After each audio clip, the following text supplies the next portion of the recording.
Hello, and welcome to the Kathleen Spracklin podcast.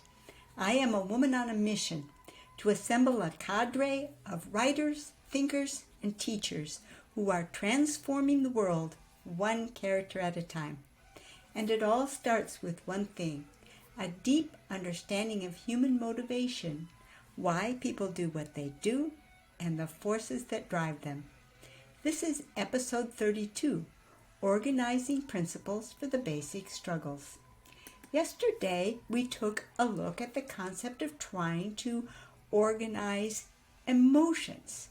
And we found, just as Lisa Barrett found in her book, How Emotions Are Made, that it turns out to be a very difficult process to try to organize emotions. And when we looked at it, it's easy to see why. Because if you look at emotions like anger pops up under so many circumstances that you can't really find where you are in a process just by saying there's anger present.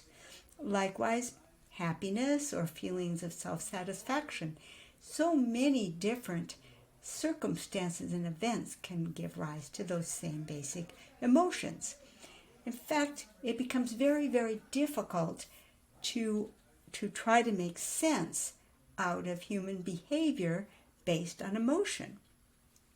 Similarly, a like problem arose for Peterson and Seligman in their book, Character Traits and Virtues, when they went about trying to organize the positive emotions, the positive things that lead to the good life.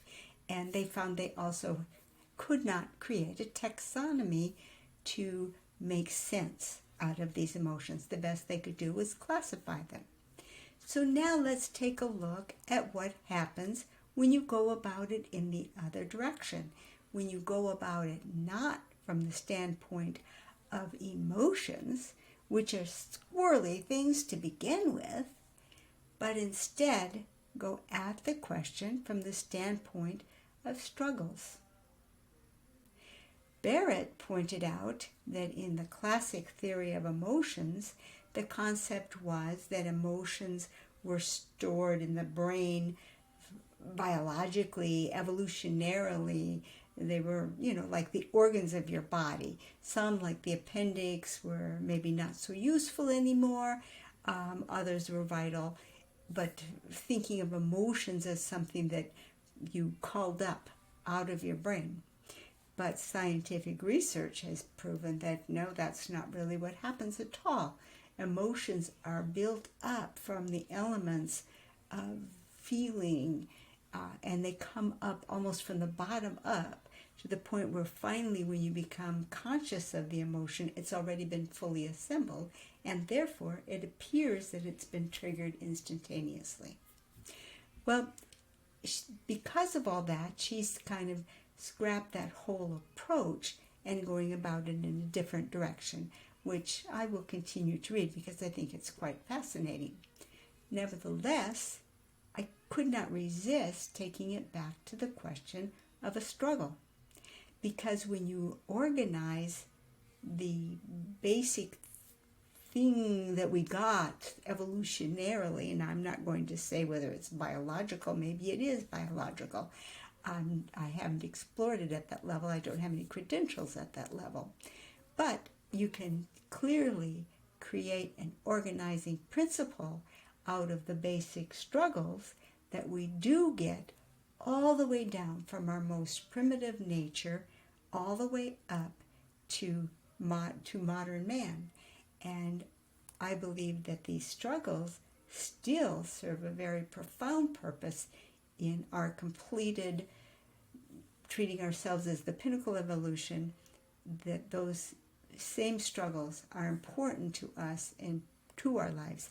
And yes, ultimately to the control of emotions, because you're not, as Barrett talks about, well, are you responsible for your behavior when your emotions have been triggered? As though there's this divide between rationality and emotionality, that emotionality is somehow suspect. Whereas if you approach it from the struggles, then the struggles themselves do have emotions that swirl around them.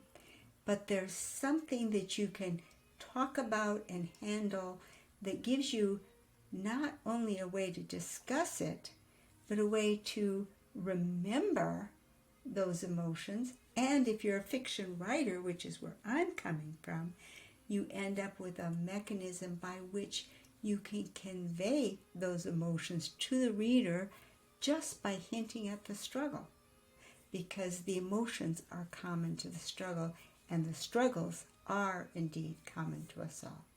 So let's take an example of where you would go to try to organize the struggles.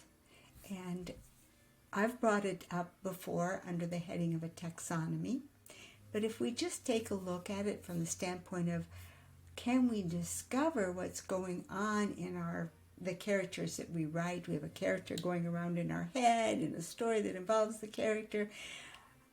What can we learn about our character and about the story that he's involved in? And if we take it from the standpoint of the struggles, we can make some concrete progress quite rapidly. And here I have in the diagram a set of 4 questions that we can use to begin to dive into that question. And the 4 things that make complete sense from the standpoint of organizing these emotions is to start to ask, what's the issue? What's the central issue that's going on in this story that you've got rattling around through your brain, in your brain, that you'd like to put down on paper? What's the central issue? If the central issue is something that's going on in the external physical world, that's something that you can identify. That's a problem, a barrier. It could be hunger. It could be some kind of flood. It could be a volcano erupting. It could be many, many different things, but we're talking about something in the physical world that your character has to surmount and deal with. That's one possibility. But that might not be the issue. What else could the issue be? Maybe the issue is managing and assessing oneself.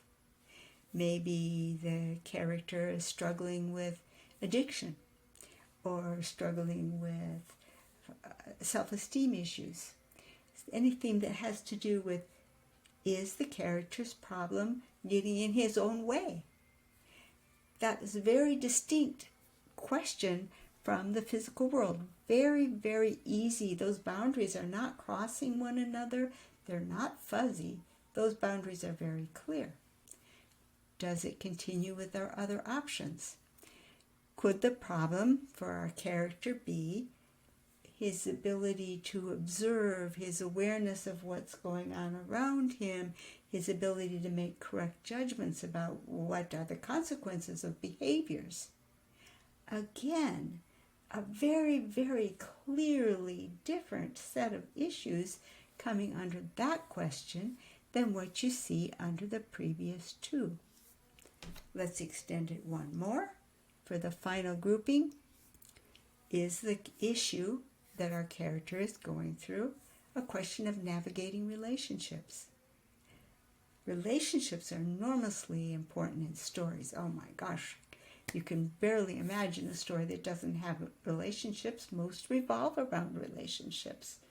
So, but again, navigating relationships is with clearly defined boundaries, different from judgment and analysis and understanding circumstances, which is clearly different from managing oneself, not getting in one's own way, not having self-esteem issues, which is clearly different from battling the physical world that's out there that is not talking about relationships, but just objects and events. These are very, very, very clear boundaries. And the question that we would have to answer, the only question really that remains is, are we missing anything? What else could the issue be that isn't either about the external physical world, the external relationship world, the self, the internal world, or one's judgment, knowledge, and wisdom. I submit that you've got it all covered here. And what's more, you can take it in more and more fine-grained steps until you get to struggles that are very off, each one very clearly defined, and each one very powerful in story. So let's play with it a little more tomorrow. And in the meantime, bye-bye. See you then.